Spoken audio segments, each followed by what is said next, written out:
White house में जिस तरह प्रधानमंत्री मोदी से भारत के अल्पसंख्यकों पर सवाल पूछा गया, उसी तरह का सवाल किसी जमाने में मुस्लिम देशों के राष्ट्रपति और प्रधानमंत्रियों से कभी नहीं पूछा जाता, न पहले पूछा जाता था न अब पूछा जाता है। जबकि इन देशों में अल्पसंख्यकों के अधिकारों को अक्सर कुचला जाता रहा है।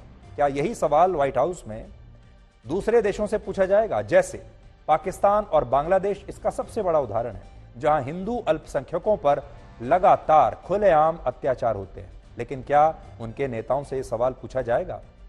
जब मोदी गुजरात के मुख्यमंत्री थे, तब गुजरात के मुसलमानों को खतरे में बताते हुए एक एजेंडा चलाया जाता था।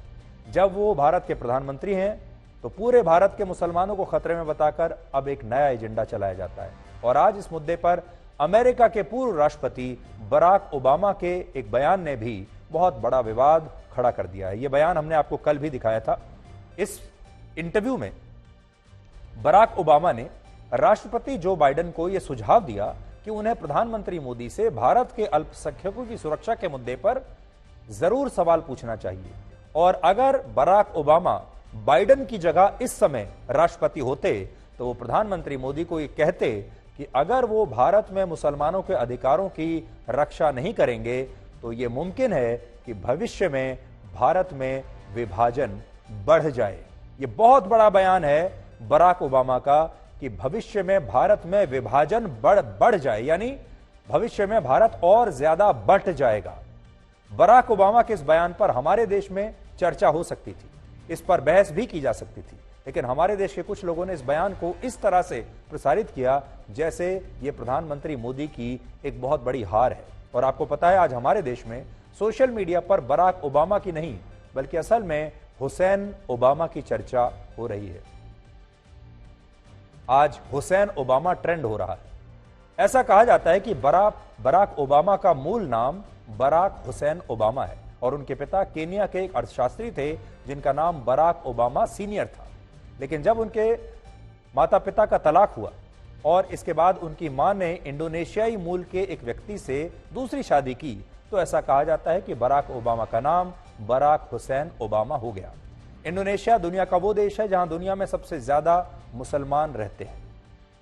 हालांकि बराक ओबामा ने कभी भी औपचारिक रूप से अपने धर्म को लेकर कोई सार्वजनिक जानकारी नहीं दी और उन्होंने अमेरिका के राष्ट्रपति पद की शपथ भी बाइबल पर हाथ रखकर ही ली थी। लेकिन एक थ्योरी उनके लिए चलती है और आज भारत में जो नरेंद्र मोदी के समर्थक हैं, जो बराक ओबामा से नाराज हैं, वो उन्हें हुसैन ओबामा कहकर पुकार रहे हैं।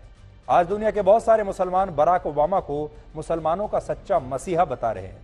लेकिन क्या आप जानते हैं कि जब बराक ओबामा अमेरिका के राष्ट्रपति थे, उस समय दुनिया के 7 मुस्लिम देशों में अमेरिका ने हजारों बम गिराए, हजारों बम दागे, जिनमें सैकड़ों आम मुसलमानों की मौत हुई थी।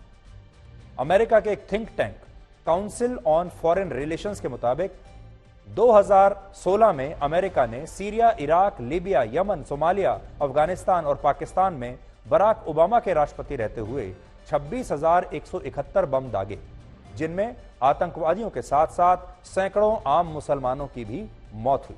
लेकिन क्योंकि बराक ओबामा ने भारत के मुसलमानों पर प्रधानमंत्री मोदी के लिए ये नई बात कह दी, तो उन्हें हमारे देश के लोग अब मुसलमानों का मसीहा बताने लगे हैं। लेकिन जब उनकी नीतियों की वजह से इतने सारे मुसलमानों की हत्याएं हुई, मौत हुई मुस्लिम देशों में, तब किसी ने इस बारे में कोई बात नहीं की। और इस बहस के बीच असम के मुख्यमंत्री हिमंता बिस्वा शर्मा ने आज एक ट्वीट किया है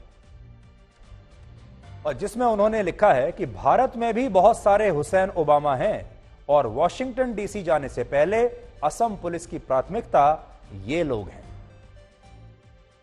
ये बात उन्होंने एक ट्वीट के जवाब में लिखी, जिसमें उनसे पूछा गया था कि क्या असम की पुलिस बराक ओबामा के खिलाफ भी मुकदमा दर्ज करेगी और उन्हें गिरफ्तार करने के लिए अमेरिका जाएगी। अब बड़ी बात यह है कि हिमंता बिस्वा शर्मा इस ट्वीट को इग्नोर भी कर सकते थे, लेकिन उन्होंने इग्नोर नहीं किया, जाने नहीं दिया, बल्कि उन्होंने ये जवाब दिया जिसमें वो कह रहे हैं, there are many Hussein Obama in India itself, we should prioritise taking care of them before considering going to Washington. अब दुख की बात यह है कि हमारे देश के बहुत सारे लोग बराक ओबामा की बात तो कर रहे हैं, लेकिन इस सब के बीच उन तस्वीरों की बात नहीं हो रही जिनसे भारत का गौरव बढ़ा है।